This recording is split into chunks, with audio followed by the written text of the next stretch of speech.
The clock on the dash was pushing well past 3 a.m., far later than I'd intended to be out. After the grueling week I'd endured, I just needed to vanish for a while.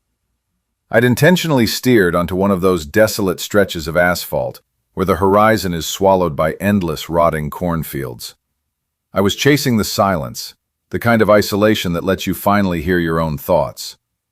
I'd been at the wheel for over 2 hours when the needle on my gauge dipped into the red. I wasn't panicked. I'd drifted through this part of the county before. I knew there was a gas station just a few miles up, a skeletal little station that was really just a shack, 2 rusting pumps, and a dying neon sign. It was a relic, a decaying eyesore that felt like the last place on earth you'd want to be stranded after midnight, but it was functional. When the sickly green glow of the sign finally pierced the dark, I felt a heavy surge of relief. My engine gave a rhythmic sputter as I rolled onto the lot, the tires grinding loudly against the loose stones. The station was a ghost town.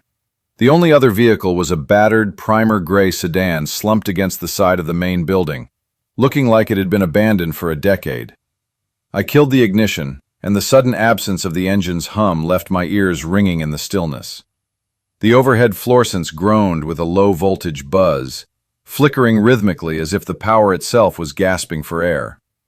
I grabbed my leather wallet and stepped out, the sharp midnight chill biting through my jacket. The place was exactly as I'd left it in my memory, detached, haunting, and barely clinging to life. The storefront was a wall of black glass, clearly shuttered for the night, but the pumps were still humming. That was all that mattered. As the fuel began to flow, I found myself scanning the perimeter, a sudden prickle of hyper-awareness crawling up my neck. There's a specific kind of vulnerability that hits you when you're standing in a pool of artificial light, surrounded by miles of absolute nothing. Maybe it was just the oppressive weight of the dark, or maybe it was the silence.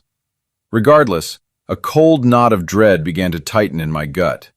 And then, I saw him. I tried to convince myself it was a trick of the light, a byproduct of exhaustion and the strobing neon. It wouldn't have been the first time my mind filled the shadows with something hostile.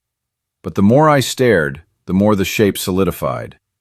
A man was standing near the corner of the building, right by that ruined sedan. He was tucked into the gloom, his frame hunched over as if he were trying to minimize his silhouette. I hadn't seen a soul when I pulled in. The realization that he'd been watching me from the shadows the entire time sent a jolt of adrenaline through my chest.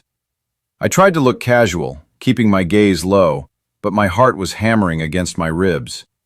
He didn't move. He just stood there, anchored in the dark, staring. I tried to rationalize it, told myself he was just another traveler resting, maybe waiting for the sun. But his posture was wrong. He wasn't resting, he was looming. I turned my back to him, fixing my eyes on the digital readout of the pump, watching the cents climb. Just fill the tank, I whispered to myself. Fill it and drive. Then the sound hit me. Footsteps. They were deliberate, slow, heavy boots pressing into the gravel. It wasn't the sound of someone passing by. It was the sound of someone who wanted to be heard. I looked back and he was moving toward me. His pace was agonizingly slow, casual, like he had all the time in the world. He was a tall, jagged figure. His hair was a matted mess, and his clothes were caked in layers of ancient grime. The shadows still masked his features, but as he stepped closer, I caught the glint of his eyes, wide, manic, and fixed entirely on me. Every survival instinct I possessed told me to bolt, to jump in the seat and floor it, but my boots felt like they were set in concrete. I was frozen. The predator's gait told me everything I needed to know before he even spoke. This wasn't going to be a polite exchange. "Hey," he rasped, his voice sounding like dry leaves skittering across pavement. "You, I need a hand." I fought to keep the tremor out of my voice. "What do you need?" He drifted to a halt just a few feet away. His eyes locked onto mine with a predatory intensity that made the hair on my arms stand up. For an agonizing stretch of time, he said nothing. He just stared, measuring me, his presence radiating a cold, oily wrongness. "Car's dead," he finally muttered, tossing a thumb toward that hollowed-out sedan. It's just a bit further down the road. I need a lift. The request hit me like a physical blow. It wasn't an ask, it was an ultimatum.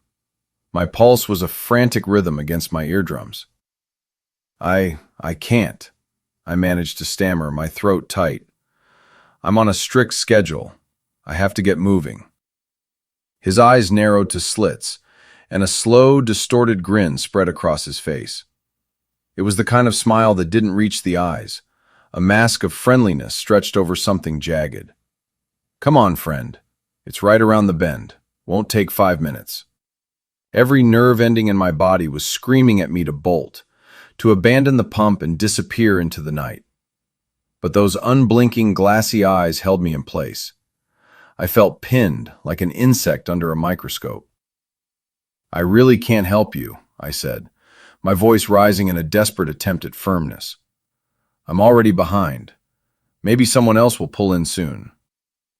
The false smile vanished instantly. A flicker of something dark and volatile crossed his features, a flash of pure, unadulterated rage. He took a heavy step into my personal space.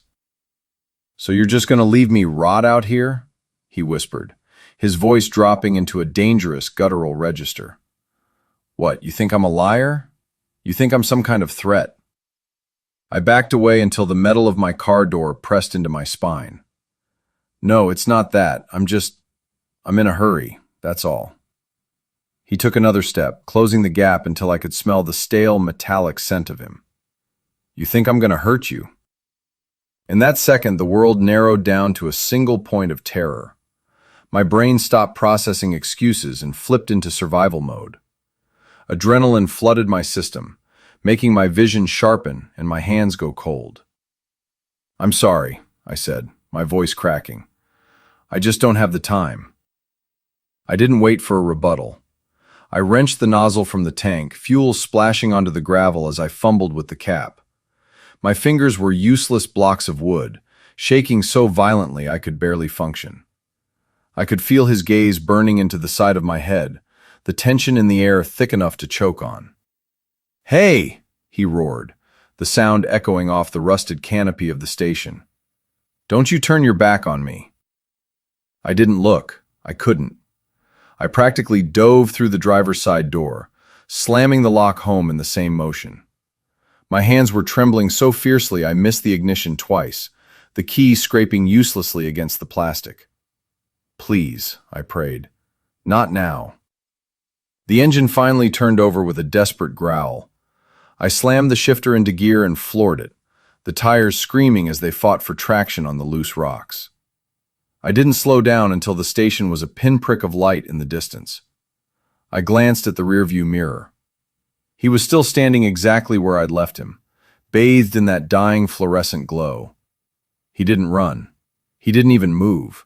He just stood there, a dark silhouette against the void, watching my taillights bleed into the night.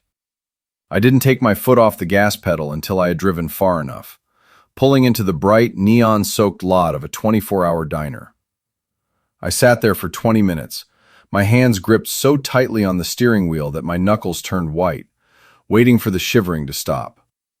I couldn't shake the image of those eyes, the way he looked at me like I was a puzzle he was about to solve. For months afterward, every late-night pit stop felt like a walk through a minefield. I found myself checking the shadows of every pump, watching for a hunched figure that might be waiting in the dark. I know it sounds paranoid. He didn't follow me. He didn't even have a working car. But that fear became a permanent resident in the back of my mind. Sometimes, when the house is quiet and the night is long, I still see him. I wonder what would have happened if I'd unlocked that door. Was he just a broken man in a bad spot? Or was he something much worse? I'll never have an answer.